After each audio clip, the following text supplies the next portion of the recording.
So in today's video, I wanted to share a practicing tip from one of my favorite guitarists, and judging by my channel's views, one of your favorite guitarists as well, Julian Lage. If you aren't familiar with Julian Lage, he is one of the best modern jazz guitarists. He also plays bluegrass, and just pretty much anything he touches is gold, actually. But he shared this in an interview, and I thought it was really, really interesting because it's something that I've messed around with a little bit as well. And the basis of this practicing technique is going super, super deep on one thing. So, for example, he talked about it in the context of a song, and he said that sometimes he'll play a song just for an hour. One song for an hour. Now, that sounds super impressive and great that, of course Julian Lage can play a tune for an hour and not get bored.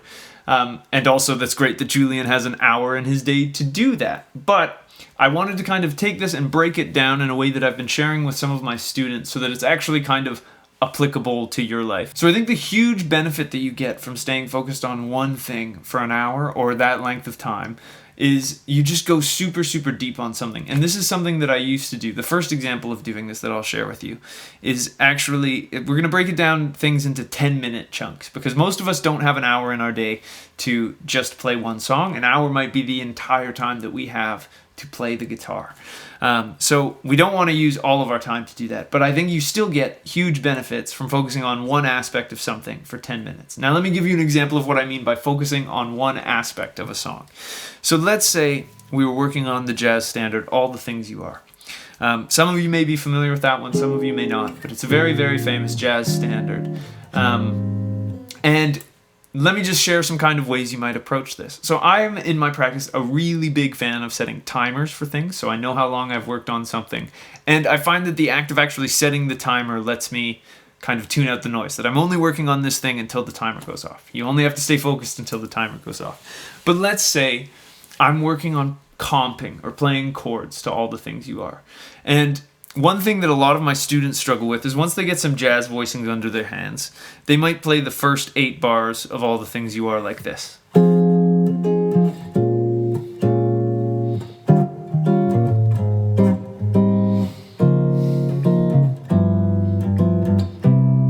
Now there's nothing wrong with that, but then the second time they play through the form, they will probably do the exact same thing with the same voicings.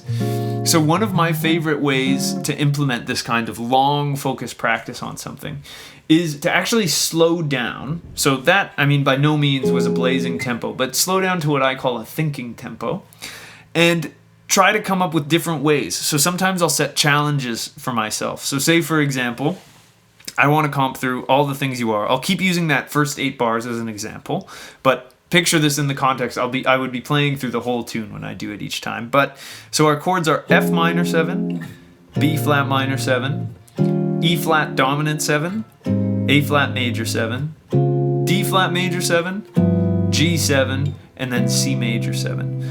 So one kind of creative way I can challenge myself is I can go, well, what if I never played any voicings that weren't on the middle 4 strings? So I'm going to restrict myself to only drop 2 chords. So I'd get...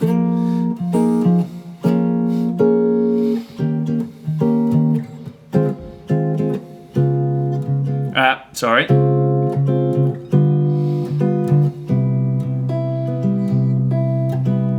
Then, if I was playing through the whole form, something I might do is I might try to never play the same voicing in the same spot twice. So say I made it all the way through the tune.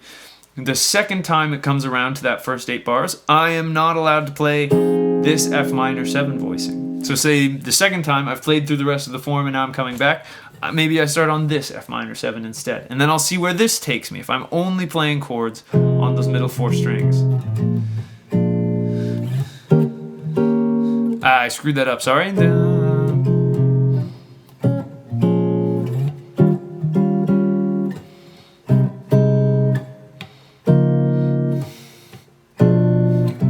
I played the same C major 7 there, so there's a different one. Let me find a different way to play through it. What if I did...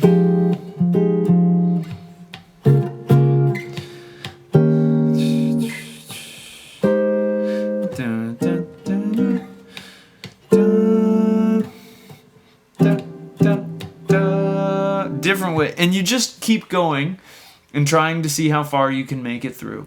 without changing. Then you could do the same thing, let's say, with drop 3 chords. So say I start here.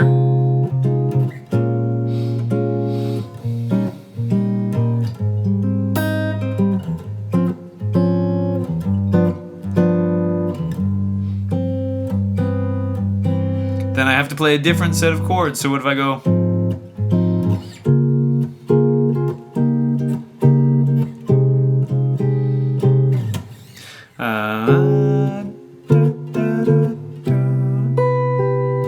Then a different set. What if I did?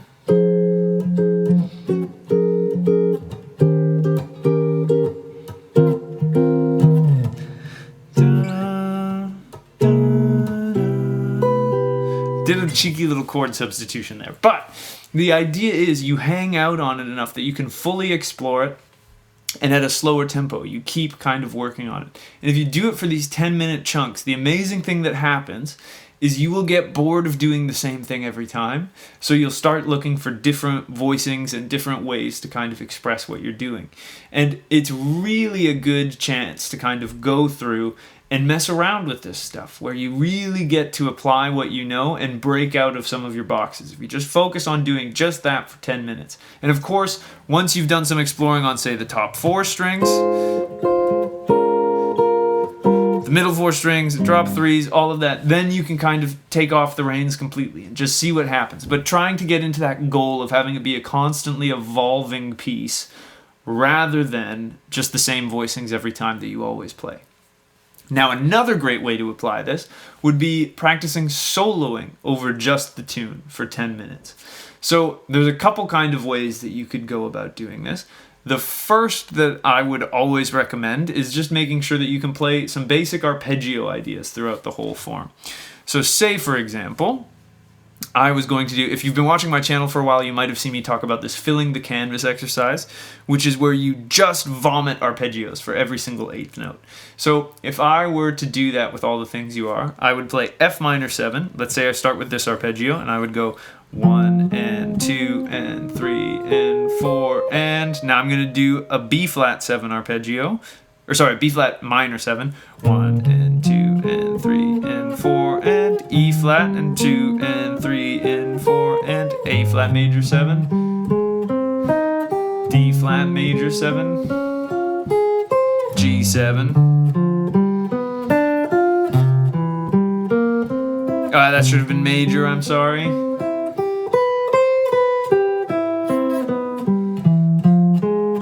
And then tune keeps going. But then say, I did that, and that was what I would call a bit of a jackrabbit approach, where every single time the arpeggio changed, I would jump to a root.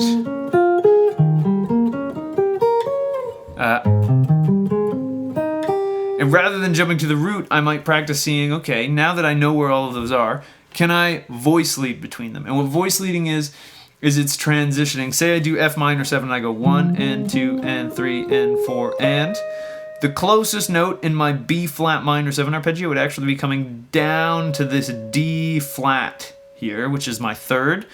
1 and so the difference between the two, I'll do one not voice leading.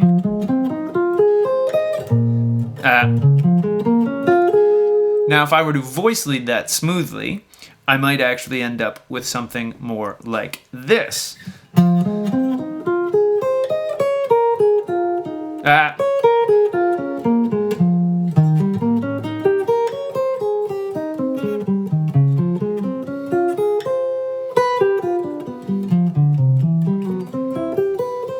So there I'm going through it smoothly. And then the other thing that you can do with this is you can try to box yourself. So what if I said, I'm just going to stay in this range of the guitar for all of the chords. So then I'm staying in a position which would give me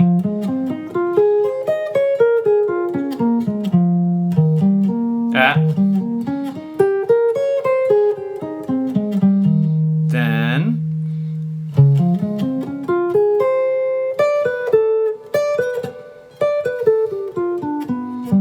kind of cheated that one, but see. So going through them that way and forcing yourself to just stick to one thing for 10 minutes lets you really sap a lot out of your practice time. And then, of course, the next kind of step that you could take is actually try to improvise over all of that. So with the assistance of my handy dandy sustain pedal here, I'll just kind of give you an example of if I was just playing over the form. And again, you just try to improvise and keep things interesting for 10 minutes and do it for that long. Don't do it for 30 seconds and then stop, whatever. Just try to keep the form in your head and keep playing for that 10 minutes. So keeping it going and just improvising, I'd recommend using a backing track, but here I'm just going to support myself with my sustainer pedal. But so let's say I went...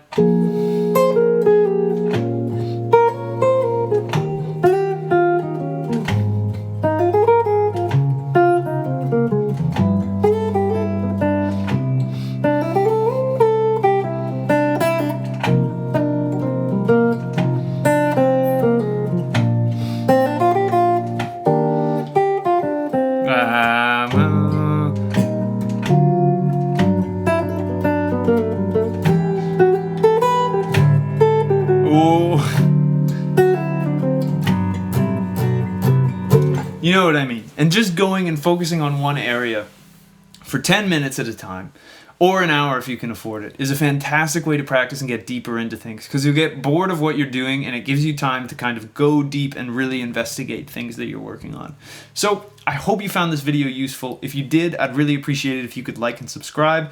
It helps out small YouTubers like me more than you could know.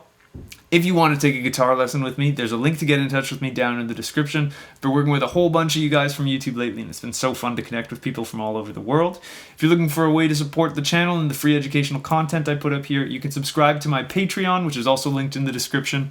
All my patrons get early access to videos, as well as some cool behind-the-scenes sneak peeks at stuff that I'm working on, so I'd love to see you over there. Another great way to support the channel is to purchase either my ebook or my video course all about triads on the guitar. It's a great way to support me, and it also gets you some good educational content that's a little bit more in-depth than I can offer in a 10 to 15 minute YouTube video.